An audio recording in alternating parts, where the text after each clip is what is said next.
Coucou tout le monde, j'espère que vous allez bien, très bien même. Moi, je suis super heureuse de vous retrouver pour un nouvel épisode du podcast Énergie et spiritualité pratique. Aujourd'hui, nous voyons ensemble comment sortir de la dualité pour retrouver l'unité, la source, notre source, ce monde du cœur, de l'amour inconditionnel, de la paix, de la facilité. Dans cet épisode, nous explorons un aspect rarement abordé alors qu'il est crucial pour notre évolution spirituelle et pour diminuer la place de la dualité qui est propre à la 3D, cette matrice pervertie depuis des millions d'années.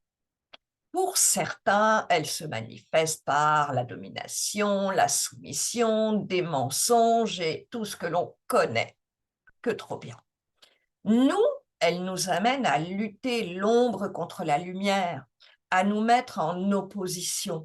Et c'est le propre de la 3D qui est très polarisée, le bien, le mal, les jugements, la séparation. Et cette réalité-là, eh bien, elle a trait au monde de l'ego et du mental. Alors que nous savons qu'une autre réalité existe, celle de l'unité. Et c'est bien la raison pour laquelle on parle autant d'ascension. Bien sûr, nous ne quittons jamais la 3D sous l'angle de nos corps physiques, mais rien ne nous empêche de connecter à notre unicité, notre être divin, notre essence, pour trouver la paix intérieure. Alors, comment faire concrètement pour avoir des résultats? Parce qu'on sait et on fait plein de choses déjà, mais concrètement, nos vies ne changent pas ou peu.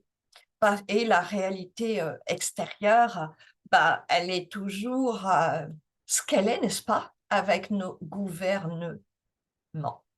Et n'hésitez pas à écrire gouvernement en 2 mots.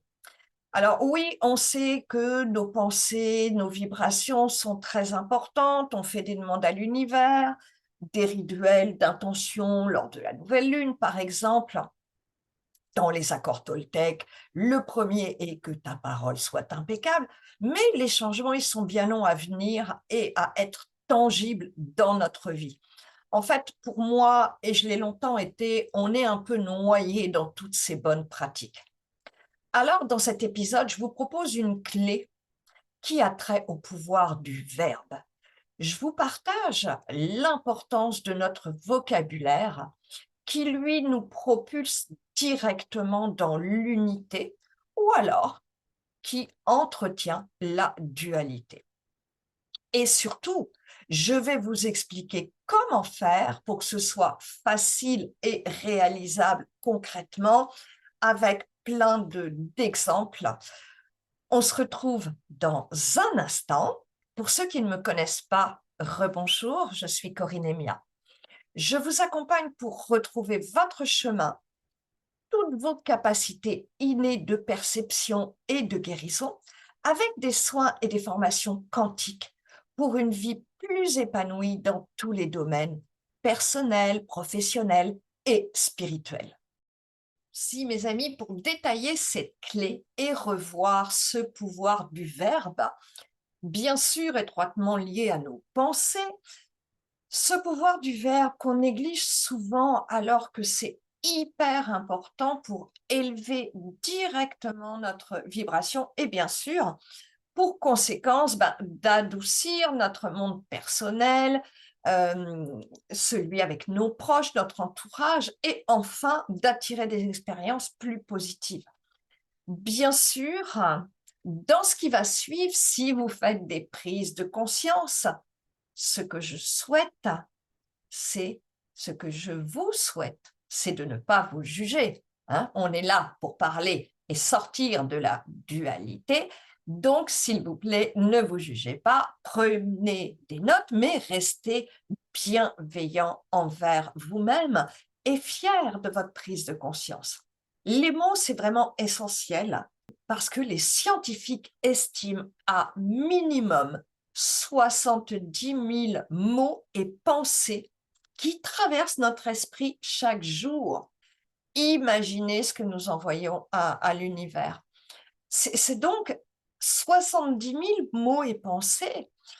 C'est environ chaque seconde que nous émettons une fréquence qui a donc trait soit à la 3D, à la dualité, ou alors au monde unifié et à la source. C'est dingue. Les mots que nous utilisons au quotidien sont plus puissants que nous le pensons vraiment et ils ont le pouvoir de créer notre réalité. Parce que chaque mot, il émet vraiment une vibration que l'on envoie inconsciemment, c'est automatique, hein, qu'on envoie à l'univers, à la vie, à la source, à qui vous voulez, et qui détermine notre vie. Les mots, il y a donc deux réalités. C'est ou des poisons ou des libérations. Hein. Pour bien comprendre, imaginez que chaque mot que vous présentez est comme une pierre que vous posez pour construire votre monde. Si vous utilisez des mots liés à la dualité, vous continuez à renforcer cette dualité. Au contraire, si vous utilisez des mots qui sont liés à l'unité, à l'harmonie, vous êtes directement propulsé au sein de la source une.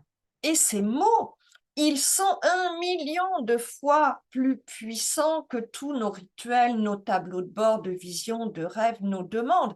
Parce que si nos demandes sont faites avec des mots poison, eh bien, on ne fait que renforcer la dualité et la 3D. Donc, c'est pour ça que c'est vraiment essentiel. Chaque fois que vous choisissez des mots qui reflètent l'unité, vous contribuez à votre élévation spirituelle. Hein. C'est vraiment important de souvenir que l'ascension, hein, je fais un petit rappel, que notre ascension, elle est d'abord personnelle. Il y a pas de sauveur, encore une fois. C'est en travaillant sur nous, en agissant en conscience, que l'on va pouvoir changer notre réalité. Pensez à certaines paroles que vous avez entendues quand vous étiez enfant. Je suis sûre qu'il y en a qui résonnent encore aujourd'hui dans vos têtes. Et qu'elles résonnent ou pas, ben, il y en a plein qui ont conditionné, par exemple, le manque de confiance en soi, le perfectionnisme et beaucoup de schémas limitants. Donc, les mots sont vraiment très importants. Vous allez me dire comment on s'y retrouve. Quels mots choisir? Parce que oui, on ne peut pas toujours faire attention. Si vous êtes spontané comme moi, authentique, ça va être compliqué. Donc, comment faire pour s'y retrouver? Oui, je vous dis que c'est facile parce qu'en fait, il y a deux registres. Tout comme il y a le registre de la 3D, il y a le registre des mondes unifiés. Eh bien, chacun a son propre vocabulaire. Dans notre vie terrestre, hein, dans cette matrice qui a été complètement pervertie, hein, eh bien, on est dans la lutte. C'est difficile, il faut toujours faire des efforts, hein, faire des efforts. Hein. On a parlé déjà, on est dans le monde de la séparation, on est toujours dans le jugement, le bien, le mal, l'ombre, la lumière. Donc c'est ça la 3D. La 3D, c'est toujours difficile. Dans les mondes unifiés, eh bien, retenez, tout est simple et facile. Dans ces mondes-là, on est tous égaux. Hein. C'est pour ça que je parle de notre unité dans le titre de ce podcast. L'unité qui commence par un. On est tous un. On est dans l'humilité. On est dans la joie, l'amour vrai, l'immédiateté, parce que tout se passe immédiatement. Hein. On veut quelque chose, on le crée immédiatement. C'est un monde d'harmonie, un monde où en fait on est tout simplement. Alors que la 3D, bah, il faut faire des efforts, c'est difficile. Alors que dans la source, c'est simple et c'est facile. Et c'est pour ça que je vous dis que c'est beaucoup plus facile qu'on ne le pense de veiller sur notre vocabulaire. C'est qu'est-ce que j'exprime quand je choisis mes mots? Est-ce que je suis dans la lutte? Oui, parce que c'est vrai que notre réalité n'est pas simple, donc ça demande de faire des efforts. Mais comment je formule? Comment je le formule? Parce que la façon dont je le formule va me permettre de basculer et déjà de faciliter beaucoup les choses. Maintenant, je vous propose d'explorer justement ces 2 champs lexicaux. N'hésitez pas à mettre la vidéo sur pause, à prendre un papier, un crayon, comme ça, sans jugement, encore une fois, pour repérer, parce qu'on a tous des habitudes au niveau du langage et des mots qu'on utilise plus souvent. Donc, vous pouvez noter eh bien, les prises de conscience que vous faites. Quand on est dans la dualité, dans la lutte, il y a plein de verbes. Lutter, c'est s'affronter, c'est se battre, c'est être aux prises avec, c'est combattre, voyez, batailler, se débattre, se démener, se décarcasser. C'est aussi s'opposer, c'est aussi réagir, être en réaction, résister à la dualité. Non, tout ça, c'est du vocabulaire qui vous garde dans la dualité. Dans la dualité, je vous ai dit que c'était la vie, elle était difficile. Oui, notre vie n'est pas forcément facile, n'est-ce pas? On doit faire face à beaucoup de choses, hein. Mais voyez le vocabulaire, tout ce qui a trait à faire des efforts, qui demande de la volonté, de la force, qui vous met en tension, qui demande de l'acharnement, hein, qui est difficile, qui est pénible, qui demande de la ténacité. Le perfectionnisme aussi, c'est toujours faire des efforts. Nous en avons parlé dans un épisode précédent que vous pouvez retrouver facilement si c'est votre cas. Vous le retrouverez, hein, c'est l'épisode numéro 17, Libérez-vous du perfectionnisme, et qui a trait aussi aux enfants, hein. Parce que les enfants, c'est important. Je vous ai donné un exemple tout à l'heure sur tous les mots qui vous ont été dits, qui vous impactent aujourd'hui, et en plus qui maintiennent, qui empêchent notre ascension. Maintenant, donc, dans dans tout ce vocabulaire, qu'est-ce que vous avez l'habitude d'utiliser le plus? Hein, on va voir après des exercices pour mettre en pratique, des conseils que je vais vous donner, parce qu'il n'y a pas d'exercice, mais c'est des conseils et chacun applique en fonction de sa réalité, hein. Maintenant, prenez conscience de l'autre champ lexical, où tout est, je vous ai dit, se souvenir facile et simple. Eh bien, pour exprimer la simplicité, on peut parler de aisé, d'accessible, de fluide, d'enfantin, de naturel, d'abordable, de réalisable même, de faisable, quelque chose de courant, hein. Que ce soit, on peut demander que ce soit limpide. Tout ça, c'est vraiment le contraire de et notez les mots, hein, que vous utilisez le plus. La simplicité, eh bien, on la manifeste pas souvent. On a beaucoup plus tendance à dire que c'est dur, que c'est pénible, que c'est rude, que c'est laborieux, que c'est compliqué, que c'est complexe, que c'est confus, que c'est difficile, hein, c'est le mot phare. Difficile, le mot phare à se souvenir, hein, que c'est impossible, que c'est embrouillé. Donc, qu'est-ce que vous retenez dans votre vocabulaire, hein? Comment faire pour repérer déjà? La première des choses, vous savez, c'est de prendre conscience.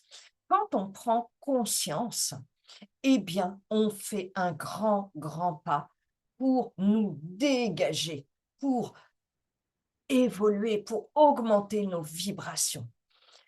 Qu'est-ce que je peux vous donner comme conseil pour mettre en pratique?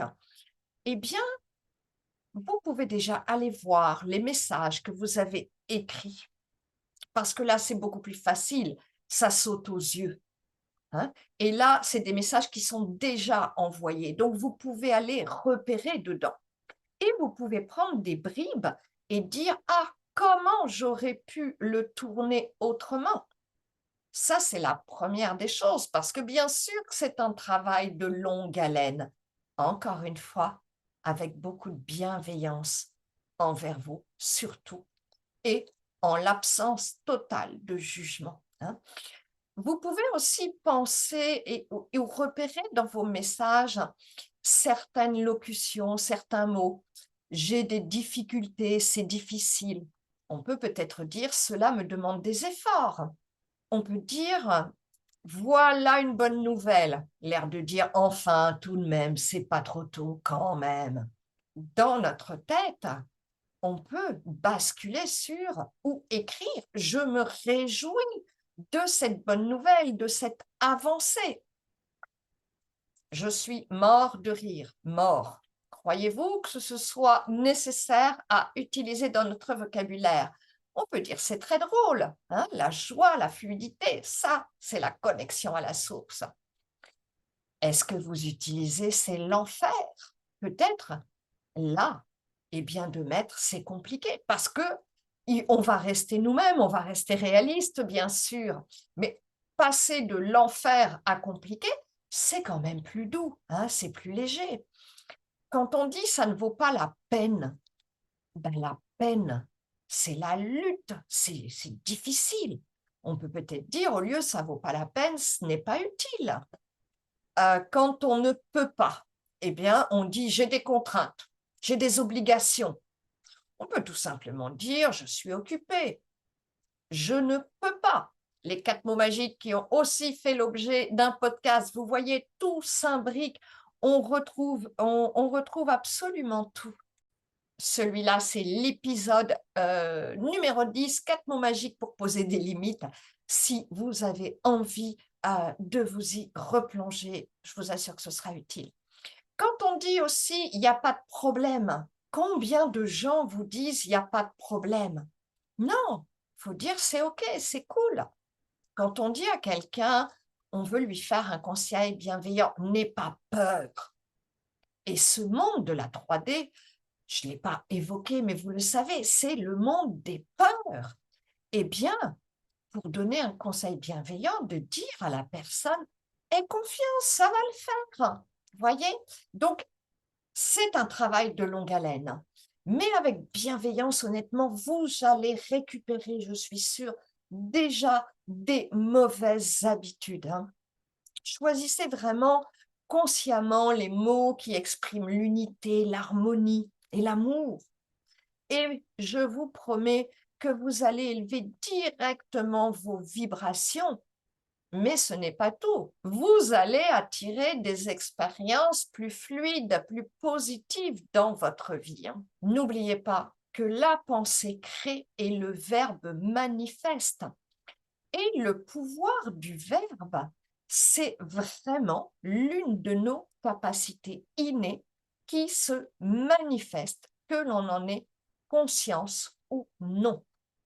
D'ailleurs, lorsque vous faites des demandes qui sont bien rédigées, vous pouvez prendre quelques instants pour vous connecter et activer votre pouvoir du verbe.